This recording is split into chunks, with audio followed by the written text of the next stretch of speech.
Hello whiskey lovers and welcome to a one-time edition of Jerre's Whiskey Ramblings, a video in honor of our good friend Mark Dermul from whisky.be, but also from Mark's Whiskey Ramblings.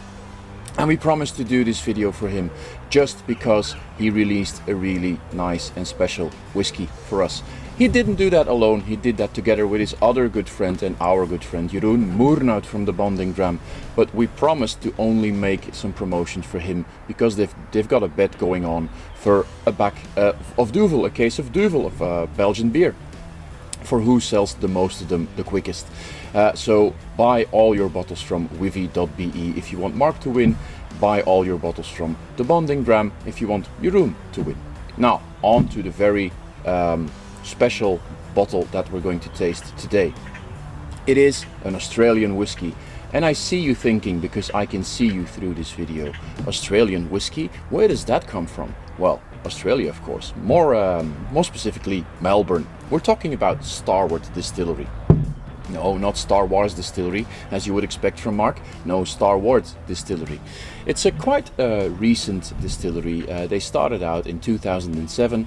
It was a man called David Vitale who had a vision, who had a dream of building a distillery that took on the whiskey industry like the Australian winemakers have took on the wine industry 20 years ago, 30 years ago. So they want to do it differently, they want to do it more inspirationally, they want to do it more locally also. So the most important thing they're doing is they're working with local wine barrels, and they're working with full wine barrel maturation. Now usually in the whiskey industry you'll see a lot of wine finishes for a couple of months up to a year to get some spice in there, but these guys are doing full wine barrel maturations. And that's what we're going to taste today. Not only just wine barrel, it's an Apera wine barrel. It's a single cask bottling which has been matured on an Apera barrel. Now what is an Apera? If you went to Australia like 15 or 20 years ago, you could find local sherries, you could find local port wines. But they changed this in 2011. They started calling these fortified wines Apera wines. Now this was following the USA, who had a trade agreement with Spain and Portugal, who agreed upon calling all these locally produced fortified wines not sherry or not port or not Burgundy or Chianti or whatever you want, but giving them different names in honor of these traditional producers in the local countries, in Spain, in Portugal, in Italy, and so forth.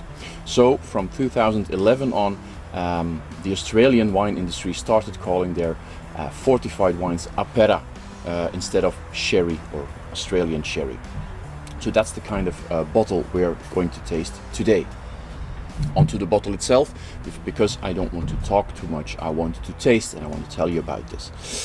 So this is a single barrel, aged matured for 5 years in a fortified wine barrels. It was distilled on, or it was filled on in May 2016. It was bottled in December 2021. There were only 222 bottles released from barrel number 1855. And one fun little fact is that when Mark and Jeroen tasted this sample in October 2021, it was only 57.1%. But when they finally bottled it, or had it bottled in December 2021, it was up to a cask strength of 59.3%. So it actually went up in alcohol degree while waiting for it to bottle.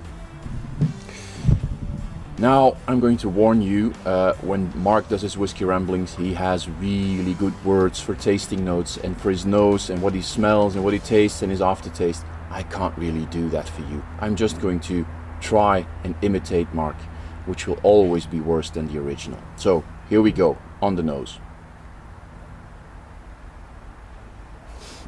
There's lots of fruits there, lots of dried fruits, raisins, some banana, maybe some dried banana, and a hint of tropicalness also, so lots of fruits. It's really nice on the nose. It doesn't smell like 59.3%. There's no alcohol gaining your nose there. It's just really niceness, basically. Let's go for a taste on the palate.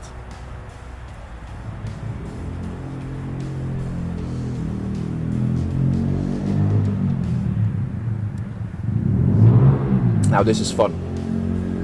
You see, there's more of that raisins, of that dried fruit, the grilled pineapple like flavors especially.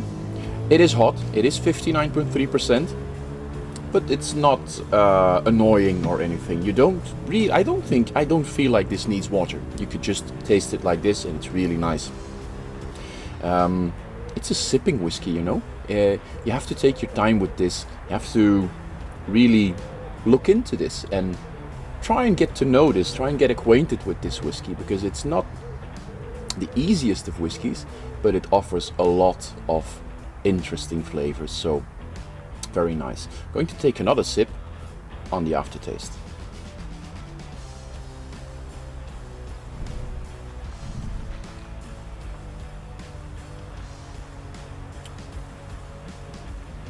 The aftertaste is long, lots of spices, like Christmas cake, or like broodpudding, we say in Dutch. If you add lots like cinnamon and stuff like that, very nice stuff. It takes you a long time, and more of the raisins actually stick for there. So that's the sherry influence, or the apera influence probably. To finish, I think I would like to say this is a really great dram. So I really enjoyed it, Mark. So I'm happy I got a bottle from you. I bought a bottle from you, to be honest, and I'm happy I did that. It's about 95 euros, so it's very good. It's very good. You should get it. The fun thing about this is Australian whiskey. So people will not, if you give this to people who are your guests, if you have them sip it, they will not expect this is from Australia. It is very good, well matured, fun little whiskey. It's not by all means Carter's whiskey. This is not a shameless plug, because the Carter's whiskey has been sold out already. It is a whiskey that you take your time with, that you sit down with, and you have a one-on-one dialogue with, to really get to know it and to really enjoy it. So do that, but also share it with friends. If you want a bottle of this, go to wivy.be or to the Bonding Dram and just get it, enjoy it, and have fun. Thanks for watching this, and this will be the first and the only time I will make a video like this. Alright? Cheers guys, bye bye.